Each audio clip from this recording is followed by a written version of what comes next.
सामने देख रहे हैं, इसी पर खड़े होकर महाकुंभ का उद्घाटन पीएम मोदी द्वारा किया गया था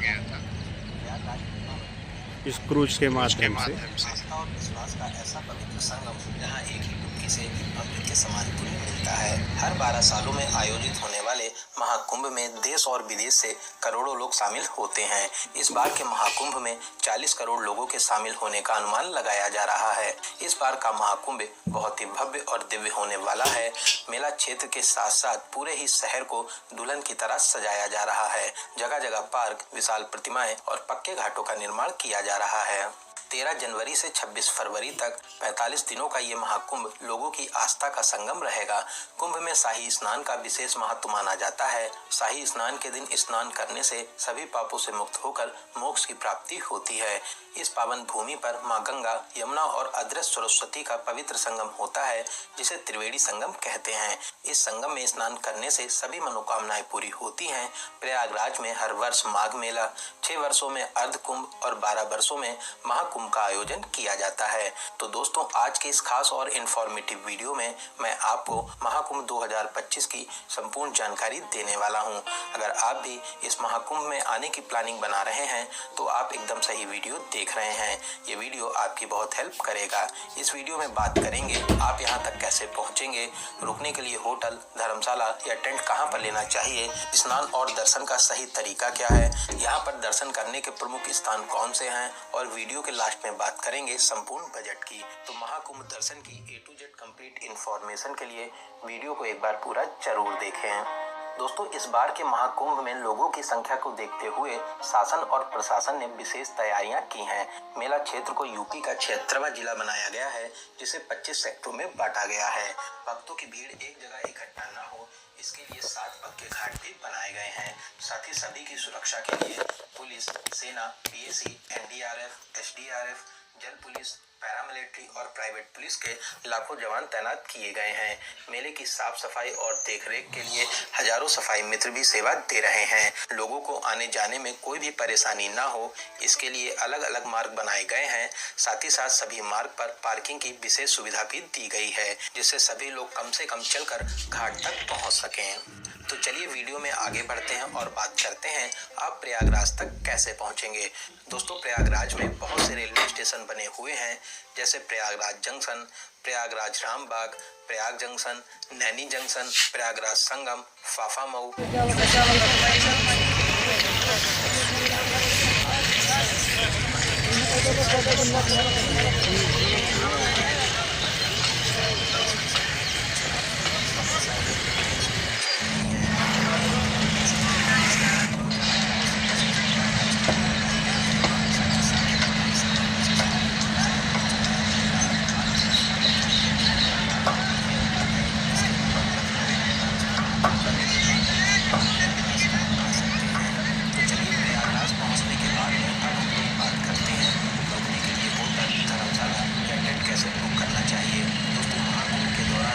सभी छोटे बड़े होटल, धर्मशाला पहले से ही फुल मिलेंगे, तो आप भी पहले से ही ऑनलाइन बुकिंग करके आइए।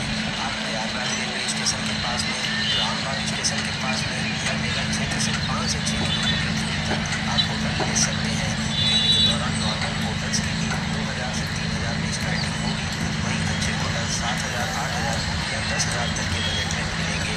वहीं दोस्तों, कुंभ मेला में होम सिटी और टेंट सिटी भी बनी हुई है। अगर आप यहाँ के टेंट में बुकिंग करना चाहते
हेलो दोस्तों, आइए आपका स्वागत है। ये जो आप देख रहे हैं लाल किला है, ये अकबर द्वारा निर्मित कराया गया था। कहा जाता है कि जो उस समय यहाँ के मंदिर थे या मूर्तियाँ थी, उनको अकबर ने किले के अंदर एक जगह संरक्षित करा दिया था। बीच की जो सरकारें हैं उनको पूर्णतया अच्छे स्थान पर लाकर उनको वहीं के सौंदर्यीकरण किया गया है। और ये जो आप देख रहे हैं किले के अंदर, ये अक्षय वट मंदिर, इसकी अपनी एक भव्यता है और ये पुराणों में काफ़ी मान्यता है। यहाँ एक कॉरिडोर के माध्यम से इसे संरक्षित किया गया था। पहले अन्य सरकारों में इसे खोला नहीं गया था, क्योंकि कहा जाता है कि किले के अंदर जो है तमाम हथियार रखे हुए हैं, सेना का गोदाम है, इसलिए नहीं खोला जा रहा था। लेकिन जब से योगी सरकार आई या भाजपा सरकार आई, दोनों मिलकर ये कार्य कर रहे हैं। ये आपको यमुना नदी है, देख रहे होंगे कि कार्टूनों के माध्यम से पूरी नदी को कई भाग में बांट दिया गया है। सामने जो आपको दिख रहा होगा यमुना ब्रिज है। इसके बाद देखिए यमुना में सभी सैर सपाटा कर रहे हैं। ये जो आप देख रहे हैं जहाँ से, यहाँ पर मोदी जी आए थे, जो क्रूज था उसका उद्घाटन करने आए थे। उद्घाटन के बाद वो चले गए थे। इसके बाद इस नदी में आप देख रहे हैं कि हर वक्त चहल पहल रहती है। यमुना में हर वक्त पानी रहता है। और गंगा जो नदी है, गंगा और यमुना मिलती है।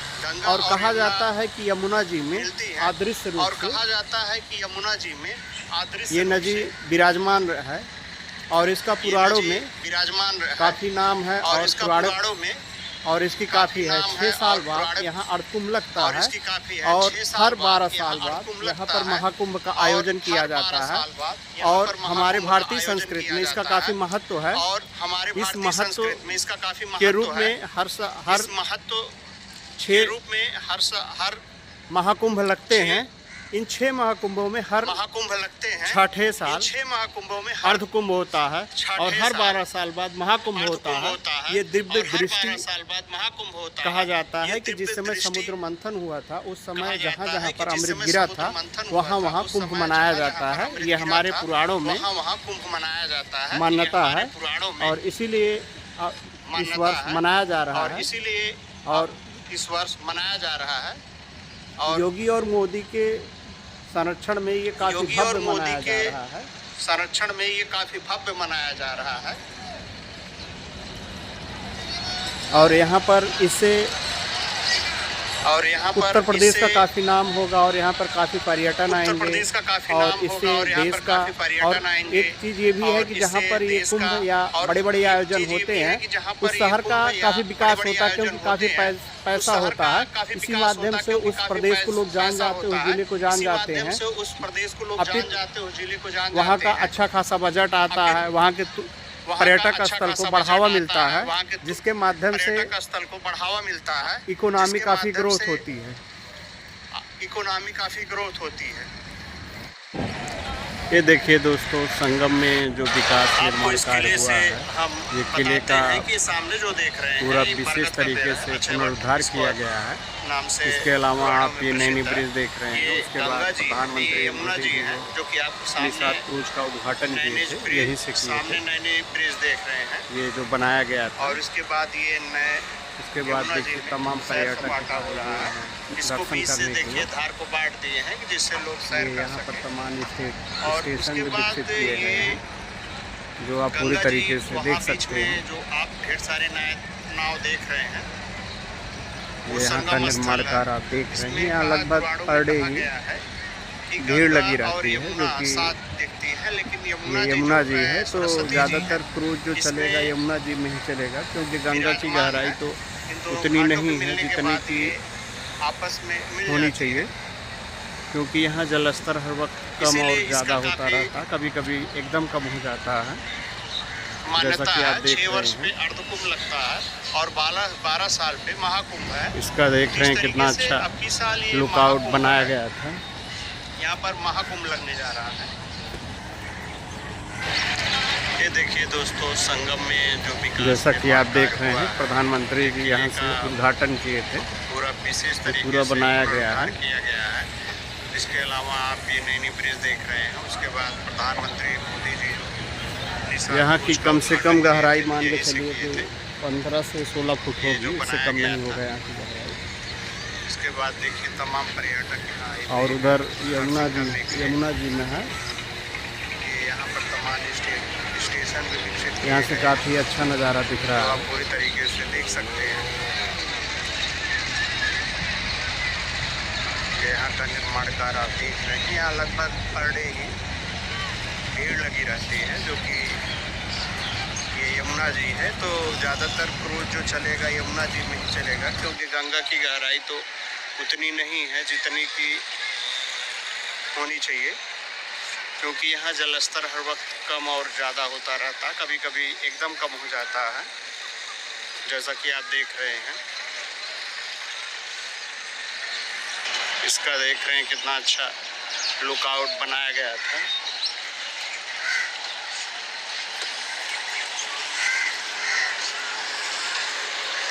जैसा कि आप देख रहे हैं प्रधानमंत्री जी यहाँ से उद्घाटन किए थे, ये पूरा बनाया गया है।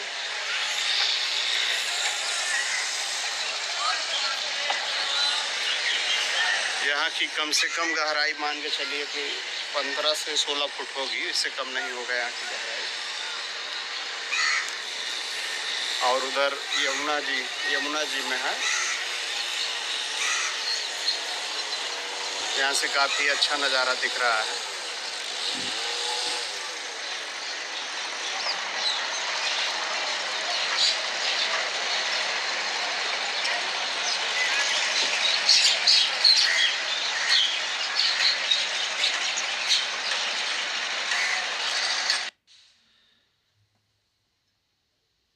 आयोजन किया जाता है और 12 सालों में प्रयागराज में महाकुंभ का आयोजन होता है। कुंभ के दौरान इन नदियों का जल अमृत के समान माना जाता है। तो दोस्तों, यहाँ पर पावन स्नान करने के बाद में अब हम लोग बात करते हैं प्रयागराज में आप और कहां-कहां दर्शन कर सकते हैं। दोस्तों, यही घाट के पास में ही किला बना हुआ है। किले के अंदर प्राचीन अक्षय वट है, यहाँ पर आप दर्शन जरूर करें। ऐसी मान्यता है वनवास के दौरान राम जी भी यहाँ पर रुके थे। साथ ही साथ किले के अंदर प्राचीन पातालपुरी मंदिर भी है, आप यहाँ पर भी दर्शन आदि कर सकते हैं।